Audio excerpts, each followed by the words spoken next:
तो आप सभी को नमस्ते प्रणाम। मैं आपका जितेंद्र कुमार। आज जो कहानी का सिलसिला है वो दस्तूर जारी है। अगर आप लोगों ने रश्मि रथी पढ़ी होगी या कभी सुनी होगी तो रश्मि रथी में मोटा मोटी मैं बताऊं तो जब भगवान श्री कृष्ण जाते हैं दुर्योधन के पास उसको समझाने के लिए कि आप केवल 5 गांव दे दो, बाकी फिर लड़ाई झगड़ा नहीं होगा, सारे लोग प्यार से रहेंगे, अपनी अपनी जगहों पे रहेंगे, तो दुर्योधन जो है 5 गांव भी नहीं देते। और कहा जाता है कि इसमें जो एक लाइन आती है रश्मि रथी में जो लिखा है कि दुर्योधन वो भी दे न सका जो आशीष समाज का ले न सका, उल्टे हरि को बांधने चला जो था साधने चला। जो आखिरी की जो लाइन है कि जब नाश मनुष्य पे छाता है पहले विवेक मर जाता है। यानी अब चाहे जितनी मांगी हो आप, सारा दिमाग साथ सोचने समझने की जो क्षमता, ये बुद्धिमत्ता जो जितनी अच्छी हो, जब आपका विनाश आपका नाश जब आपके सामने आएगा तो आपकी बुद्धि ऐसे फिरेगी, आपका विवेक ऐसा काम करना बंद करेगा कि आपका कब पतन हो जाएगा आप जान ही नहीं पाएंगे। आज की कहानी में भी ठीक ऐसा ही होता है। आज की कहानी एक ऐसी लड़की की है जिसका भविष्य इतना उज्जवल था, जिसकी सारी चीजें इतनी अच्छी होने वाली थी, लेकिन एक छोटी सी गलती और पूरी की पूरी जिंदगी तबाह हो गई। तो सीधा सीधा इस कहानी का रुख करते हैं और इस कहानी की शुरुआत होती है कानपुर के बर्रा इलाका से। इसी बर्रा इलाका में एक परिवार रहा करता था। परिवार का जो मुखिया जो थे नरेंद्र कुमार, ये पेशे से एक धुलाई सेंटर था, यानी जहाँ पे गाड़ियाँ वाड़ी धुई जाती है उसी धुलाई सेंटर पे ये काम करते हैं। परिवार में टोटल 4 लोग हैं। नरेंद्र कुमार, इनकी बीवी, एक बेटा और एक बेटी जिसका हंसिका नाम था। हंसिका पढ़ने लिखने में शुरू से इतने होशियार थी, इतना होनहार, इतना होशियार थी कि जब इसने हाई स्कूल का एग्जाम दिया तो हाई स्कूल में भी लगभग 90% आए। इंटर यानी 12th का जब एग्जाम दिया तो 12th में भी इसमें लगभग उतनी ही नंबर आई। तो इतने अच्छे नंबर आ रहे थे तो परिवार वालों को भी लगा कि कम से कम बेटी पढ़ने लिखने में अच्छी है, ये कुछ कर लेगी, बढ़िया नौकरी पा जाएगी, परिवार की मुफलिसी जो गरीबी है वो दूर हो जाएगी, परिवार का नाम हो जाएगा। तो जैसे इसके 12th में ऐसे इतने अच्छे नंबर आए थे, इसके पिता ने कहे तुम तैयारी वगैरह करो। हंसिका भी कहते कि ठीक है, मेरा भी मन है। अब चूंकि मैथ्स ये ली थी यानी मैथमेटिक्स से थी, इसलिए फिर आईआईटी के सपना देखा और आईआईटी की तैयारी करना शुरू कर दी। संयोग से कानपुर के ही थे, तो आमतौर पे जो तैयारी होती है या तो कोटा या तो कानपुर, तो कानपुर के ही थे तो कानपुर से कहीं जाना नहीं पड़ा। लिहाजा जो हंसिका थी वो इसी कानपुर से रह करके अपने आईआईटी की तैयारी करने लगी। अब 12th हो ही चुका था, दिन भर घर पे रहती, जब कोचिंग का टाइम होता कोचिंग चली जाती, पढ़ के लौट आती। 1 साल तक इसने कड़ी मेहनत, कड़ी लगन के साथ तैयारी की। तैयारी करने के बाद जब एग्जाम दिया जेईई मेंस का, तो संयोग से इसके अच्छे नंबर, इसके अच्छी रैंक आई। इस वजह से जब ये काउंसलिंग कराई, इसको आईआईटी रुड़की मिल गया। अब जब आईआईटी रुड़की मिला तो एक तरह से पूरे परिवार का खुशी का ठिकाना नहीं था। खासकर जो इस फील्ड में होंगे वो जानते होंगे कि आईआईटी रुड़की मिलने का क्या मतलब है। कम से कम उसका पैकेज लगता तो 10 लाख के ऊपर का। अब आईआईटी रुड़की मिल गया, पूरे परिवार में, पूरे रिश्तेदार में, पूरे मोहल्ले में हंसिका के नाम इस तरह से गूंज हो गई कि हंसिका पढ़ने में इतनी अच्छी है, इतना अच्छा नंबर लाया, वो आईआईटी रुड़की मिल गया उसे। अब सारी चीजें बिल्कुल ठीक हो गई। हंसिका की जो घर में वैल्यू थी वो भी बढ़ गई। हंसिका अपने मन की जो भी करना चाहती थी, जो भी खाना होता खाते, जो जैसे घर वाले लाते, कुछ खरीदना होता खरीदते। ऐसे किसी काम से जब 4 अगस्त को हंसिका अपने घर से निकलती है, निकलने के बाद परिवार वालों को लगा कि ये 1 साल पढ़ाई की है, बोर हो गई है, तो निकली है, अपना घूम घाम करके आएगी। परिवार वाले भी ध्यान नहीं देते। घंटे 2 घंटे बीत जाते, हंसिका आती नहीं। अब लगभग जब 2 घंटे बीत जाते तो हंसिका आई नहीं, तो माँ को थोड़ा टेंशन हो गया कि 2 घंटे हो गए, अब तक ये आई नहीं, इतनी देर में आ जाना चाहिए था। अब देखते ही देखते 3 घंटे बीत गए, अभी तक नहीं आई। शाम हो गई, शाम के लगभग 7 बज गए। 7 बजने के बाद जो नरेंद्र कुमार जो थे वो अपने काम से आ जाते हैं, और एक तरफ माँ छिपा भी रही कि कहीं गुस्सा ना हो जाए, बताऊं कि नहीं बताऊं। साथ ही अब बताना भी था कि 3-4 घंटे से गई, आई नहीं है। इतने में पिता ने पूछा भी कि हंसिका कहाँ है। माँ नहीं पता है। पिता भी परेशान, फोन करने की कोशिश की, फोन स्विच ऑफ है। जब फोन स्विच ऑफ तो माँ पिता दोनों परेशान। इधर उधर दोस्तों से पता किया, आसपास के लोगों से पता किया, जहां जहां हंसिका जाती थी उस सारे लोगों से पूछा, लेकिन हंसिका का कहीं कुछ भी पता नहीं। देखते ही देखते रात हो गई, रात के लगभग 10 बज गया। हंसिका अभी तक गायब है। हंसिका का जो फोन है वो स्विच ऑफ है। बार बार फोन किया जा रहा था तो फोन स्विच ऑफ बता रहा। जहां जहां पूछ सकते थे परिवार वालों ने वहां वहां पूछ लिया। जहां जहां हंसिका कभी जाती थी हर उस जगह पे छानबीन कर ली। हंसिका का कुछ भी कहीं से पता नहीं। अब पूरे परिवार वाले, खासकर जो माता पिता थे, दोनों सर पे हाथ रख करके बैठे कि बेटी कहाँ चली गई, कहाँ चली गई। इतनी ही देर में लगभग रात के 10:30 बज रहे होंगे। जो पिता थे नरेंद्र कुमार, इनके मोबाइल के व्हाट्सएप पे एक मैसेज आता है। और मैसेज आता है तो मैसेज अपना व्हाट्सएप खोलते हैं। खोलने के बाद देखते हैं कि ये जो मैसेज है ये हंसिका के ही मोबाइल से आया है। अब जैसे ये चीज की बेटी इधर 5 घंटे से गायब है, 5 घंटे बाद उसने व्हाट्सएप पे कुछ मैसेज किया। फॉर मैसेज ओपन करते हैं तुरंत, और जैसे वो मैसेज ओपन करते हैं तो देखते हैं कोई वीडियो आया है और कुछ ऑडियो क्लिप आया है। फौरन वीडियो को खोला गया।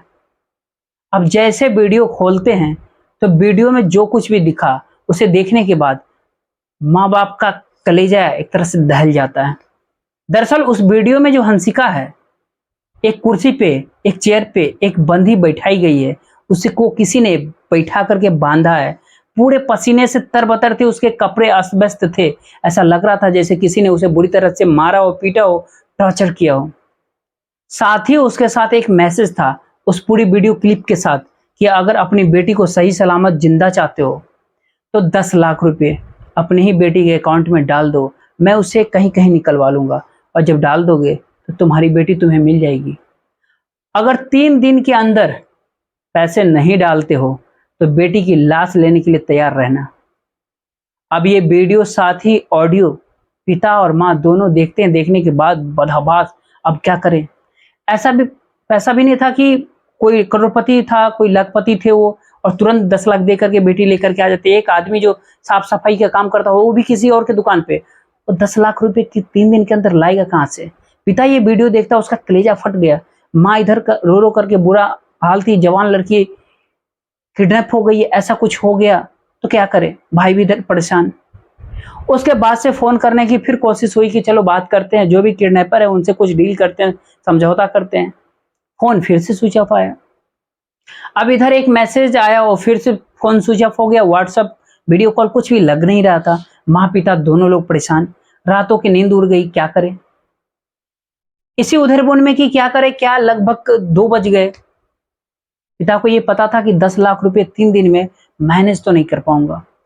इसीलिए फिर उन्होंने एक काम किया कि चलते हैं पुलिस वालों को ही बताते हैं कि ऐसा कुछ हो गया है।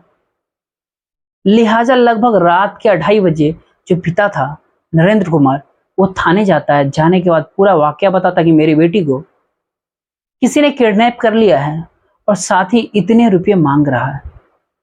अब रात के 2:30 बजे ऐसी कंप्लेन, पुलिस वालों की नींद उड़ी कि यह क्या मामला है, कौन हो गया जो ऐसे इलाके में किडनैप कर लिया जा रहा है। और पूछते हैं कि बेटी कहाँ गई थी, कहाँ से किडनैप हुई थी। फिर बताते हैं कि बेटी किसी काम से निकली थी, फिर अचानक से गायब। 10 बजे ये वीडियो आया। अच्छा, हैरानी की बात थी, जो वीडियो आया वो वीडियो भी उसी लड़की की ही मोबाइल से आई। पुलिस वालों ने भी वीडियो देखा, उस पर दिख रहा है कि लड़की बंधी हुई है, पसीने से तरबतर है, कपड़े अस्त व्यस्त हैं।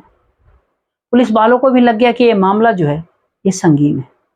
इधर पिता को समझा बुझा करके घर पे जाके कि आप जाइए, मैं हम खोज लेंगे। जो डिटेल वगैरह चाहिए थी वो ले ली गई। अब एक माँ जो होती है उसका कलेजा क्या होता है उसको बताने की कोई जरूरत नहीं। पिता ने भले ही कंप्लेन किया लेकिन माँ कह रही थी चाहे जो करो, पैसे की जुगाड़ करो, पैसे की व्यवस्था करो, पुलिस वगैरह के चक्कर में मत पड़ो, क्या पता मेरी बेटी को मार दे, इसीलिए पैसे की जुगाड़ करके मेरी बेटी को लेकर के आओ। पिता को भी लगा अगर हाँ हम पुलिस के चक्कर में पड़ते हैं तो क्या पता हमारी बेटी को कुछ ऐसा वैसा कर दे। तो पिता भी अब अगले दिन सुबह होते ही निकल जाता है पैसे की व्यवस्था करने। और इतनी ही देर में जो भाई है उसके मोबाइल पे फोन आता है। भाई के मोबाइल पे फोन आता है, फोन करने वाली हंसिका ही होती है। फोन उठाता है, बेहद घबराई आवाज में सामने से हंसिका बोलती है कि क्या हुआ, पैसे की व्यवस्था हुई। अब जैसे ये बात पूछती है, कहती है, तो भाई कहता है कि पैसे की व्यवस्था करने के लिए पापा गए हैं, सोमवार तक कर देंगे। उसके बाद जो बहन हंसिका वो रोने लगती है और रोने के साथ साथ कहते हैं कि भैया प्लीज चाहे जैसे करके हो पैसे की व्यवस्था करा दो। ये लोग मुझे इतना मार रहे हैं, इतना टॉर्चर कर रहे हैं, अगर पैसे की व्यवस्था नहीं हुई तो ये लोग मेरे साथ क्या करेंगे मैं आपको बता भी नहीं सकती। इतना कहने के बाद फिर हंसिका रोने लगती है। बहन के रोने की आवाज सुनकर के भाई का भी कलेजा फट जाता है। फौरन माँ फोन कर ले लेती है, लेकिन तब तक फोन कट कर दी जाती है। अब ऐसी हालत जब भाई के मुंह से माँ जब सुनती है तो माँ बेहोश हो जाती है, उसकी तबीयत खराब हो जाती है। इधर पिता अपने गांव में जाता है, अपने सगे संबंधियों से, अपने अड़ोसी पड़ोसियों से जितने भी हो सकते थे उतने रुपए मांगता है और शाम को 5 लाख रुपए लेकर के आता है। 5 लाख रुपए लेकर के आता है। उसके बाद से अपनी 5 लाख रुपए और एक दिन का टाइम था। पिता को कुछ समझ में नहीं आ रहा कि कहाँ से मैनेज करूं, क्योंकि जहां जहां से मिल सकता था वहां से हर जगह से वो ले लिए। अब कहां से लाई? पिता बेचारे एकदम दिल पकड़ के बैठ गए। माँ का भी इधर कलेजा फट रहा। लेकिन इसी बीच एक और फोन आता है। फोन करने वाले फिर से हंसिका ही होती है और हंसिका फिर कहती है कि माँ कहाँ है। पता चलता है कि माँ बीमार है, बेहोश है, उनका इलाज चल रहा है। उसके बाद से फिर अपने पिता से कहते कि पापा 5 लाख रुपए और जुगाड़ कर लो, क्योंकि जब पिता ने बताया कि 5 लाख हो गए, बाकी मैं कर रहा हूं, नहीं तो ये लोग मुझे बेच देंगे, मार डालेंगे। यानी तमाम तरीके से वो दरिंदगी, तमाम तरह की वो चीजें जो आप सोच सकते हैं, हर वो चीज उस लड़की बता रही थी कि आप जल्द से जल्द पैसे डाल दीजिए, नहीं तो ये लोग मेरे साथ ऐसा कुछ करेंगे जिसकी कल्पना आपने और मैंने दोनों ने नहीं की है। पिता सुनता और सुनने के बाद बेचारा रोने लगता है। रोने के बाद फिर जाता है, अब कहाँ से व्यवस्था करें। घर से लेकर के गहने तक बेचने की सारी चीज कोशिश करते हैं कि कुछ पैसे मिल जाए। लेकिन जब पुलिस कंप्लेन की थी तो पुलिस वालों ने अपनी जांच पड़ताल शुरू कर दी थी। सबसे पहले पुलिस वालों ने नंबर चेक किया तो पता चला ये नंबर उस लड़की का ही है। उसके बाद से उस नंबर को सर्विलांस पे लगाया, लेकिन दिक्कत ये थी कि जो लास्ट लोकेशन थी वो तो कानपुर थी। पुलिस वहां जाती है तो वहां कुछ मिलता नहीं है। उसके बाद से मोबाइल स्विच ऑफ था, तो फिर जब फोन स्विच ऑफ था, सिम निकाल दिया गया, तो फिर लोकेशन कैसे ट्रैक होगा। अब पुलिस वालों की मुश्किलें बढ़ रही है। इधर समय घटता जा रहा है कि 3 ही दिन का टाइम है। लिहाजा पुलिस वाले भी अब 5 टीमें बनाते हैं। एक टीम टेक्निकल होती है, एक क्राइम ब्रांच होती है, ऐसे ऐसे करके अलग अलग 5 टीमें बनती हैं। और पांचों टीमों को यही कहा गया कि जो वहां के एसपी थे, उन्होंने कहा कि सारे केसों को छोड़ो, इस केस को सुलझाओ, क्योंकि एक लड़की है और वो खतरे में है, उसको बचाया जा सकता है। फिर क्या था, पुलिस वालों ने अलग अलग टीमें जो बनी थी, सबने अपने अपने हिसाब से जांच पड़ताल शुरू की। जो टेक्निकल टीम थी, जो टेक्नोलॉजी का सहारा लिया, साथ ही जो पुलिस की टीम थी वो अपनी पूछताछ शुरू की उस लड़की के दोस्तों से, साथ ही अलग अलग चीजों से। जो क्राइम ब्रांच थी उसने खुद उस लड़की के बैकग्राउंड को खंगाला, और जब बैकग्राउंड को खंगाल रहे थे, उसके व्हाट्सएप को चेक किया गया, उसके सोशल मीडिया प्लेटफॉर्म को चेक किया गया, तो सारी चीजें तो ठीक मिली। लेकिन उसकी लास्ट जो पोस्ट थी वो कहीं ना कहीं डाउटफुल थी। दरअसल गायब होने के कुछ ही पल पहले जो एक पोस्ट किया था इंस्टाग्राम पे, और इस पोस्ट में एक लड़का दिखाई दे रहा था। अब ऐसे लड़का जब दिखा तो पुलिस वालों को लगा कि एक काम करते हैं, इस लड़के से बातचीत करते हैं, क्या पता कुछ क्लू मिल जाए। पुलिस वालों उस लड़के के बारे में पता करते हैं, तो पता चलता है कि जब से ये लड़की गायब है तब से ये लड़का भी गायब है। अब ऐसा कैसे हो सकता है? जब से लड़की गई है तब से लड़का भी गया है, या तो इन दोनों को किडनैप किया गया है।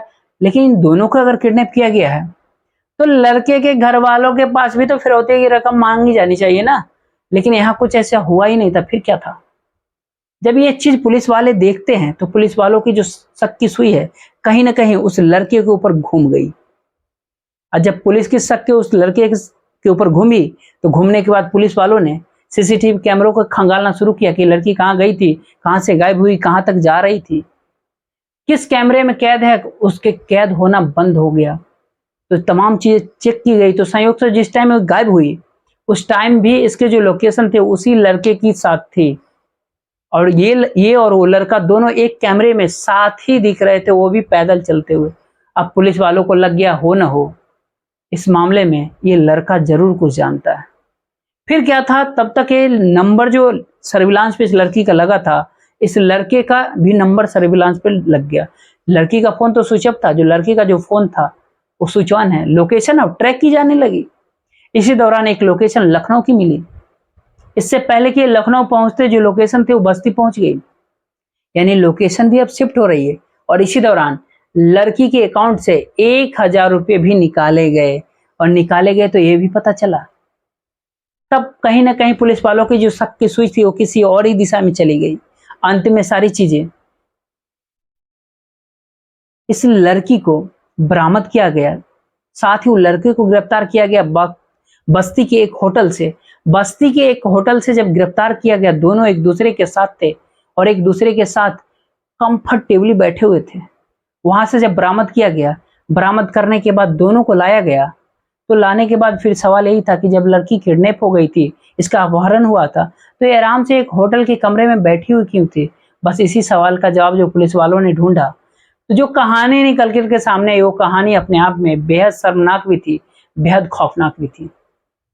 दरअसल ये लड़की जब तैयारी करने के लिए कोचिंग जाती थी, तो इसी दौरान इसकी एक लड़के से मुलाकात हो गई जिसका नाम था राज सिंह। राज एक यूट्यूबर, यानी यूट्यूब पे भी अपनी वीडियो डालता था, लेकिन उसके हिसाब से न व्यूज थे न उसके सब्सक्राइबर थे। तो वीडियो डालता भले था, लेकिन न कमाई हो रही थी न कुछ। फिर भी इन दोनों के बीच नजदीकियां बढ़ी। देखते ही देखते दोनों के बीच प्यार हो गया। अब जब प्यार हो गया तो इन दोनों ने शादी करने की फैसला किया। इस किस्मत का खेल के दोनों ही 18+। फिर दोनों ने कोर्ट मैरिज कर ली 22 मई साल 2023, यानी इसी साल के मई महीने में। अब कोर्ट मैरिज कर ली, लेकिन अब कोर्ट मैरिज करने के बाद भी दोनों अलग अलग रह रहे हैं। तो जो हंसिका थी, इसने सोचा कि शादी हो गई तो मैं अपने ससुराल क्यों नहीं। फिर उसने अपने बॉयफ्रेंड राज से कहा कि अगर शादी हो ही गई तो तुम मुझे लेकर के नहीं चल रहा। तो राज कहता कि मेरे पास पैसे नहीं, और तुम्हें लाने का मतलब एक बीवी की जिम्मेदारी, उसका खर्चा उठाना, शादी करना, ये सारी चीजें आम बात थोड़ी ना है। जब तक पैसे नहीं होते तुम वहीं रहो। अब राज ने तो इतना कह दिया, लेकिन जो हंसिका है एक अपनी जिद पे अड़ जाते कि पैसे चाहिए, चाहे जैसे करो, मुझे नहीं मतलब, मुझे अपने साथ रखो। अब जैसे हंसिका ये कहती है तो राज कहता है एक काम करो कि तुम ही पैसे लेकर के आ जाओ, लेकिन इसे भी पता होता कि मैं पैसे कहाँ से लाऊं। फिर इन दोनों ने काफी टाइम तक सोचा कि क्या करें कि जिससे पैसे आ जाएं, फिर हम दोनों साथ रहें। तो जब पूरी कोई तरीका समझ में नहीं आया, फिर इन दोनों ने अपने ही किडनैपिंग की, यानी इस लड़की ने, हंसिका ने अपने ही किडनैपिंग की, एक खौफनाक साजिश रची। और ये शाम को निकलती है 4 अगस्त को। निकलने के बाद अपने बॉयफ्रेंड के रूम पे पहुंचती है। पहुंचने के बाद अपने आप को रस्सी से बंधवाती है खुद के ऊपर। 15 मिनट तक पंखा चल करके एक्सपेरिमेंट करवाते हैं ताकि पसीने वगैरह हो जाए। उसके बाद एक गर्मी से लथपथ बाल वगैरह उसने उजार लिए। उसके बाद ये फिर वीडियो बनाती है। वीडियो बनाने के बाद वो अपने बॉयफ्रेंड से कहती है कि इसको जो है मेरे पापा के व्हाट्सएप पे भेजो।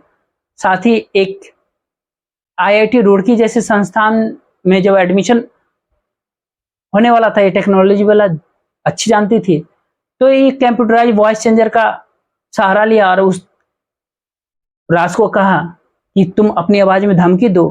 राज अपनी आवाज में बोलता है, वॉइस जो चेंजर था वो उस आवाज को बदलता गया और फिर एक धमकी भरी खौफनाक आवाज पहुंचती है और बाप जो है वो डरता है। लगातार अपने बॉयफ्रेंड के साथ ये इधर से उधर भटकती रही, इधर से उधर घूमती रही, लेकिन अब कहीं भी रहने के लिए पैसे चाहिए। तो पैसे कहीं ये फिर लखनऊ से अपने अकाउंट से 1 लाख रुपए भी निकाले, सॉरी 1,000 रुपया भी निकाले, और इसके पिता ने 3 लाख रुपए इसने अपने बॉयफ्रेंड के ऊपर खर्च कर दिए। अब ये राज जो था, ये ऐसा भी नहीं था कि वो बहुत अच्छा है। साल 2020 में एक चोरी के मामले में जेल जा चुका है। साथ ही अपने भाई के साथ, उसके एक भाई जो शिखर, जिसका नाम पनकी, उसके साथ एक लूट की वारदात को अंजाम दिया। यानी पुलिस के नजरों में जो राज सिंह है पहले से ही हिस्ट्री सीटर है वो। और ऐसे हिस्ट्री सीटर के साथ ये लड़की प्यार करती है। प्यार करने के साथ में अपने घर वालों के सामने ही ऐसा गंदा खेल रचती है।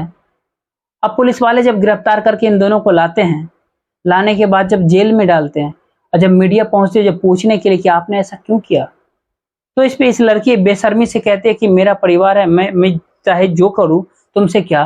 क्योंकि अभी भी ये ना आपको इसको आत्मग्लानि है कि मुझसे गलती हुई, अभी भी वही बातें बोल रही है।